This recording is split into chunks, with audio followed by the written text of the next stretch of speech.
Now, going back over to Amy, we see that she's still trying to get Tails to come back home with her, but he starts to freak out, thinking that Metal will be attacked if they go back, and he won't actually allow Amy to call the other crew members.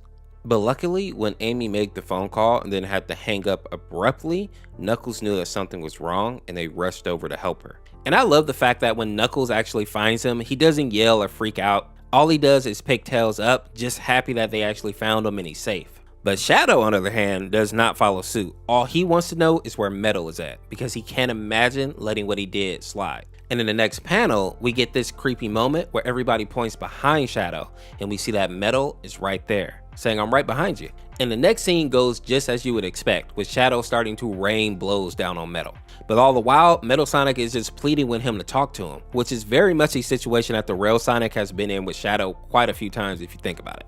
And seeing that Shadow is not going to be able to be reasoned with, we see that Tails steps in again, raising his weapon and begging Amy to trust him. And when it starts to look like Amy may have lied when she said that she believed his theory about Metal, Tails actually turns the weapon on her, screaming that he never wanted anybody to get hurt, he simply wanted to help everyone.